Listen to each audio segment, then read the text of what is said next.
Direct हम जो काम की बात है वही करेंगे, क्योंकि मुझे नहीं लगता कि ज़्यादा टाइम वेस्ट करना चाहिए, क्योंकि जो काम की बात है ना बहुत ही ज़रूरी बात है आज। और आज मैं दिल से तुमसे वो बात करना चाहती हूँ जिस मेरा मन कर रहा था कि मुझे ये बात आपसे करनी चाहिए, क्योंकि कहीं ना कहीं ये रियलाइज़ किया है मैंने अपने लिए भी और आपके लिए भी। और दूसरी बात, आप खुद भी इस चीज़ से बहुत ज़्यादा कनेक्ट कर पाएंगे आज। और अगर थोड़ा सा भी कहीं पे थोड़ा सा भी अगर आप कनेक्ट कर पाए तो प्लीज़ मुझे कमेंट सेक्शन में ज़रूर बताना, ठीक है। तो बात कुछ ऐसी है कि अब आप यहाँ आए हैं। पहली बात एक चीज़ मैं बोलना चाहूँगी कि अगर आपको ये वीडियो नहीं देखना है, स्किप करना है, तो आप अभी जा सकते हैं, ठीक है। कोई इश्यू नहीं है, आप अभी जा सकते हैं। लेकिन अगर आप अपने आप को अभी तक आप बिगनर कंसिडर करते हैं और अभी भी आप समझते हैं कि आप एक बिगनर हैं, क्योंकि मैं आप आज बिगनर्स लोगों से ही बात करने वाली हूँ, उनसे थोड़ा सा कनेक्ट करने की कोशिश करने वाली हूँ। तो अगर आपको लगता है कि आप भी बिगनर हैं, आप अपने आप को कंसीडर बिगनर कर रहे हैं, तो इस वीडियो को बिना स्किप किए पूरा देख लेना, बहुत काम आने वाला है। तो शुरू करते हैं हम। तो बात कुछ ऐसी है कि हम पहली बात तो कभी अपने आप से पूछते ही नहीं कि ये बिगनर वाली जर्नी कब शुरू हुई थी और कब तक चलने वाली है। कभी पूछा खुद से? वैसे भी शायद 3 साल तो हो गए होंगे खुद को बिगनर कैटेगरी में रखे हुए, है ना। पर क्यों ऐसा पूछा कभी? क्यों? इसके पीछे रीजन क्या है ऐसा कि हम बिगनर से वो जो इंटरमीडिएट तक का पीरियड है ना, उसको उसको पूरा ही नहीं कर पा रहे हैं, वहां तक पहुंच ही नहीं पाए। खुद को एक इंटरमीडिएट कहने की अभी तक तुम में हिम्मत ही नहीं आई है। क्यों? नहीं पूछा होगा, लेकिन अब भी आज पूछो, ठीक है। और अगर रीजन मिल जाए तो कमेंट में भी बताना। तो देखो, होता क्या है ना कि ये कुछ कुछ चीज़ें इनमें से मेरे साथ भी हुई है, इसीलिए मैंने एक वक्त पे इस चीज़ को रियलाइज़ किया कि नहीं, बहुत सारी चीज़ें मैं बताने वाली हूँ। हो सकता है कुछ चीज़ें इन बिटवीन छूट भी जाए मुझसे, क्योंकि सब कुछ मेरे दिमाग में आया था सडनली कि ये चीज़ मुझे बतानी चाहिए। तो पहली चीज़ ये है कि अब हम करते क्या हैं कि जब कोई भी टीचर, कोई भी यूट्यूब पे जो इंग्लिश पढ़ाते हैं, इंग्लिश सिखाते हैं, वो जब डे 1 का कोर्स शुरू करते हैं, जब वो अनाउंस करते हैं कि हम 30 डेज का एक कोर्स लेके आ रहे हैं और हमारे साथ इंग्लिश सीखिए और काइंड ऑफ, तो जब डे 1 होता है तो हम जंप कर जाते हैं वहाँ पे, क्योंकि हमने अपने आप को बिगनर कंसिडर किया हुआ है, राइट। तो हम डे 1 पे जाते हैं, बहुत अच्छे से बहुत ज़्यादा एक अच्छी सी नोटबुक लेते हैं, पेन लेते हैं, अच्छे से डे 1 लिख करके, और वो जो सब करवा रही है हम करते हैं बहुत अच्छे से, क्योंकि हमारे अंदर भी वो बहुत खतरनाक वाला जोश होता है कि हाँ, हम इंग्लिश सीख जाएंगे अब 30 दिन में, ठीक है। लेकिन आप इन्हें एक बात नोट की आपने कि डे 1 पे उस टीचर के डे 1 पे व्यूज बहुत हाई होते हैं, और डे 30th पे जाके देख लो, किसी का भी उठा के देख लो, आधे भी नहीं रहते। क्यों होता है ऐसा? क्योंकि हम में वो जोश धीरे धीरे कम हो जाता है, और उसके पीछे भी आपकी गलती नहीं है। क्योंकि पहली बात तो आप एक अपने आप को बिगनर कंसिडर कर रहे हैं, तो आप उसका चैनल देखते हैं, उसकी वीडियो, उसका कोर्स शुरू कर लेते हैं जो हिंदी टू इंग्लिश पढ़ा रही है। पढ़ाने के लिए हिंदी यूज करिए, वो खुद भी इंग्लिश में नहीं बोल रही है, हिंदी यूज कर रही है। आप उसको देखेंगे तो पहली बात तो गिनी चुनी चीजें ही आप कर पाएंगे। दूसरी बात ये कि वो ग्रामर करवा रही है हिंदी टू इंग्लिश, आप उस ग्रामर के नोट को पूरा अपनी नोटबुक में नोट करते हैं, डे 1, डे 2, डे 3, और धीरे धीरे कम होते होते ज़्यादा से ज़्यादा वो जर्नी डे 7 तक चल पाती है, उसके आगे नहीं चलती। मुझे पता है, कुछ भी कहना, पर नहीं चलती। इवन एक वक्त ऐसे आ जाता है कि 7 दिन की जर्नी कंप्लीट करके 2 दिन का गैप आता है, और तीसरे चौथे दिन तक हम भूल जाते हैं कि हमने कोई जर्नी शुरू भी कर रखी थी। क्यों? तुम्हारी गलती नहीं। क्यों?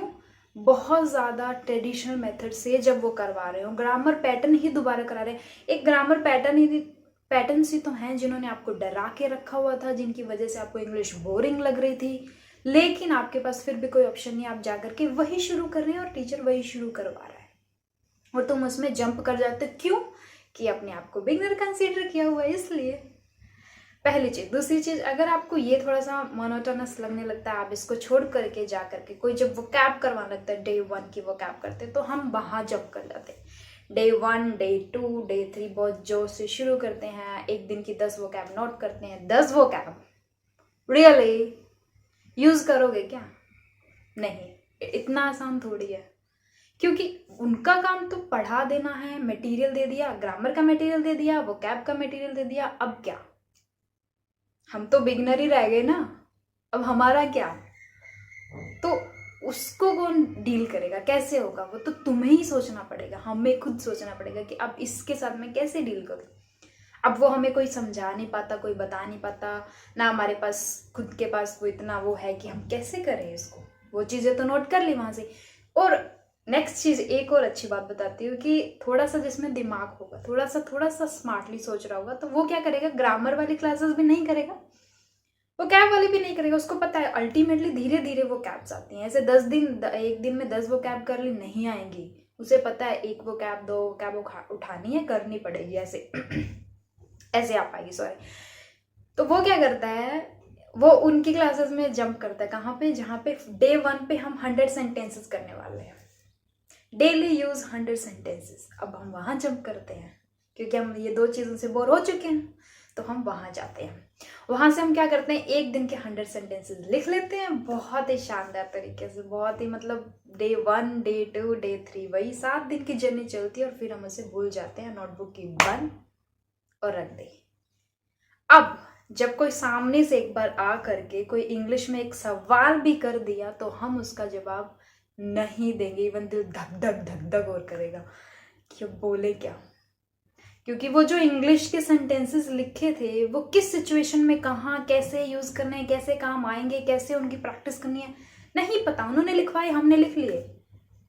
अब इस लिखने वाले प्रोसेस से क्या इंग्लिश आ जाएगी? हम लिखते ही आ रहे हैं, और लिखी हुई बहुत सारी बुक्स, ग्रामर बुक्स, सेंटेंसेस की बुक्स, इवन प्रॉपर सेंटेंसेस के एग्जाम्पल दे देकर भरी पड़ी है बुक्स। आप बुक्स भी लेकर शायद आपके पास बहुत सारे रखे पड़े हैं, तो आप फिर भी लिखे जा रहे हैं, क्यों? उन्हीं बुक से उठा करके वो टीचर्स पढ़ करके आपको करवा रहे हैं, वहीं से आप वापस नोट करें। मतलब वही नोटबुक जो आपके कबर्ड में पड़ी है, वहीं से उठकर वो टीचर के पास है, वहीं से उन्होंने पढ़ा है, उन्होंने सीखा है, उन्होंने डिलीवर किया है, या उन्होंने वही सेंटेंस दिए हैं, आपने फिर वो नोट कर लिया, तो वो तो आपके पास रखे पड़े हैं इस बुक में। क्या चल क्या रहा है ये? अब इससे इंग्लिश आ जाएगी क्या? यही रीजन है हम अपने आप को बिगनरी कंसीडर करते रहते हैं, क्योंकि इन तीनों ही चीजों से हमें इंग्लिश नहीं आएगी। मैं सिर्फ उनकी बात कर रही हूँ जो इंग्लिश बोलने पे फोकस कर रहे हैं, स्पोकन इंग्लिश की बात कर रही हूँ। क्योंकि अगर आप एक कॉम्पिटिटिव एग्जाम की तैयारी कर रहे हैं, तो आपको ग्रामर पैटर्न को बहुत डेप्थ में आपके पास नॉलेज होनी चाहिए, और आपको क्लासेस अटेंड करनी पड़ेगी। और वो बच्चे रेगुलर अटेंड करते हैं, उनका कोई इश्यू नहीं होता, क्योंकि उनके पास कोई अदर ऑप्शन नहीं है, उनको करनी ही पड़ेगी, है ना। पर हम स्पोकन वाले नहीं करते हैं। कर भी लेंगे तो क्या, लिखेंगे लिखेंगे, नोट करेंगे, बंद करके रख दिया। यूज करने के टाइम पे हम पे नहीं आएगा वो जो नोटबुक में लिखा हुआ है, बिलीव मी नहीं आएगा। अगर तुम्हें आया तो लिख दो कमेंट बॉक्स में, नहीं आएगा ऐसे। और ये मेरे साथ भी हुआ है, सिर्फ तुम्हारे साथ नहीं होता है, मेरे साथ भी हुआ है। लेकिन एक वक्त पे मैंने एनालाइज किया कि मैं कब तक अपने आप को बिगनर ही कंसिडर करती रहूंगी, और ऐसे बोलना तो नहीं आएगा। कितनी भी कोशिश कर लो, ऐसे लिख लिख के रख के मैंने कितनी नोटबुक पता नहीं भर दी होंगी, जब मैं अपने आप को बहुत ज़्यादा बिगनर कंसिडर करते करते 2-3 साल निकाल दिए थे। नहीं आता, और तुमने भी निकाल दिया, और कईयों ने तो 5 से 6 साल भी निकाल दिए होंगे बिगनर कंसिडर करते हुए। तो अब इसका सोल्यूशन क्या है? पहली बात तो इतना लिखना बंद कर दो। अगर सच में ही कोई सेंटेंसेस आपको अच्छे लग रहे हैं ना, तो जो एक सेंटेंस अच्छा लगा उसको लो, पकड़ो, जहां कहीं भी जाओ उसको रिपीट करते रहो, रिपीट करते रहो, रिपीट करते रहो। Repetition is the key. Note down करना, और बार बार क्लासेस डे 1 में बार बार जंप करना, बिगनर को देखा वहां पे मौजिए नहीं, ये माइंडसेट चेंज करो अब, कि बिगनर देखा, फर्स्ट डे 1 देखा, जंप करेंगे, नहीं होगा इससे। तो जो भी सेंटेंस आपको कहीं से भी अच्छा लगा है उसको रिपीट करना शुरू करो, अगर आपको ऐसा लगता है। नहीं तो सीधी सी बात है, नोट डाउन करने से कोई चीज नहीं आएगी। अब इसके लिए चाहिए क्या?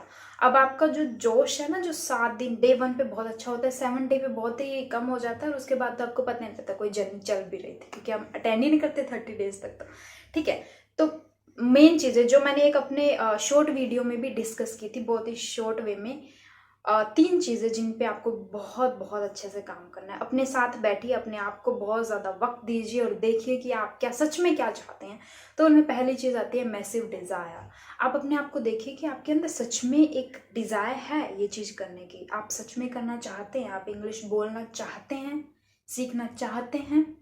अपने आप से एक सवाल कीजिए, अगर है तो वो वाली मत रखिए कि डे 1 पे गए और 7 डे पे वो खत्म हो गई। वो वाली डिजायर से आप इंग्लिश नहीं सीखेंगे।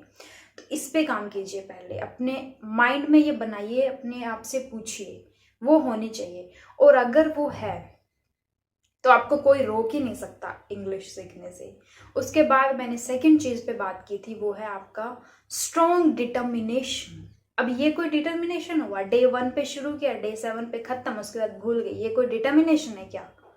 नहीं। अगर सच में डिजायर होगी तो आप स्ट्रॉन्ग डिटर्मिनेशन पे काम करेंगे, जो कि एक माइंड से एक लिया हुआ कि हाँ ये चीज मैंने करनी है और इतने टाइम में। बहुत ज्यादा बिगनर कंसीडर कर रहे हो तो अपने आप को 6 महीने दे दो कि 6 महीने, लेकिन उसमें मतलब ऐसा होना चाहिए कि हाँ मेरे को ऐसा ही रहना है जैसे डे 1 पे मैं हूँ। वो बहुत जरूरी है।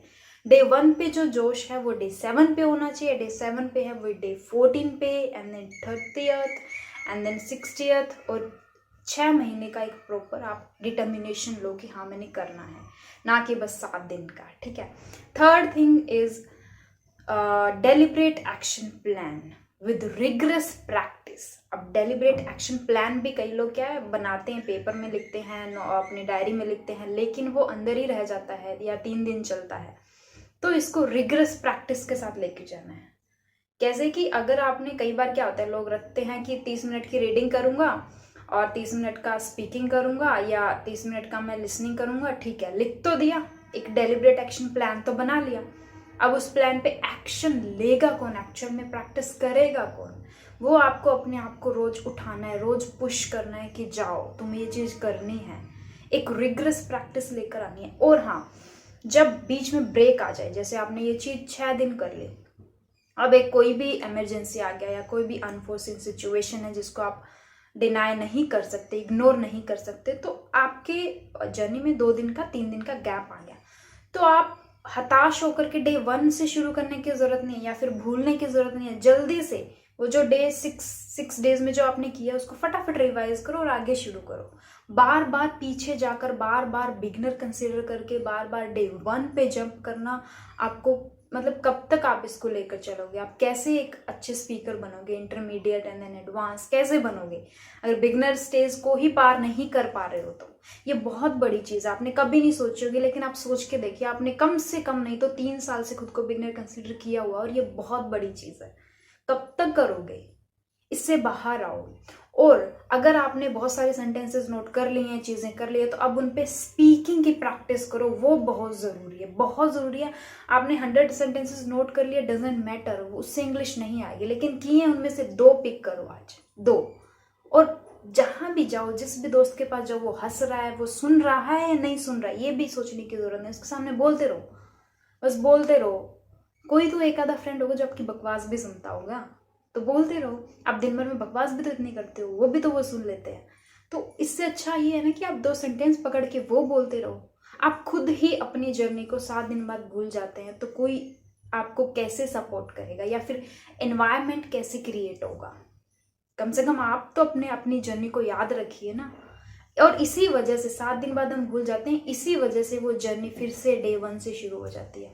और आप देख लीजिएगा, आपने आज से आज तक, आप खुद मुझे मत बताइए, कमेंट में मत लिखिए अगर नहीं लिखना है, लेकिन आप सोच के देखिए आपने कितनी बार डे 1 में जंप किया है। जवाब तो आपके पास होगा ही। बस यही कहना था, अपने आप को बिगनर कंसीडर करना बंद करना। आपको अभी से लेकर के आने वाले 6 महीने में इस चीज को खत्म कर दो। अगर आपको लग रहा है अभी भी आप बहुत बिगनर हो, तो खत्म करो वक्त लेकर के। नहीं तो आप आज से 6 महीने बाद भी कहेंगे आई एम अ बिगनर, और आप फिर एक डे 1 देखेंगे, बिगनर कंसीडर करेंगे और वहां पे जंप करेंगे। नहीं, आज ही ये डिटर्मिनेशन लो कि नहीं, मुझे बिगनर नहीं कंसीडर करना है। तो मैं क्या करूं कि आज से 3 महीने या 6 महीने बाद ये चीज हट जाए मेरे दिमाग से कि मैं एक बिगनर हूं। ठीक है, तो अपने लिए एक plan, proper deliberate action plan बनाइए और उस पर एक्शन लीजिए। ठीक है, नहीं तो हम ऐसे ही चलते रहेंगे। जैसे मैंने भी बहुत लंबी जर्नी ऐसे चलाई थी और मुझे ये किसी ने नहीं कहा था कि भाई बिगनर मतलब कब तक, ये किसी ने नहीं कहा था, लेकिन मैं आज तुमसे कह रही हूँ। तो हटाना दो ये वाला टैग, तो अब हटाना पड़ेगा भाई, ऐसे नहीं चलेगा ना। और आज के बाद अगर बिगनर थंबनेल पे देख के तुमने क्लिक किया ना, तुम देख लेना फिर। बाय।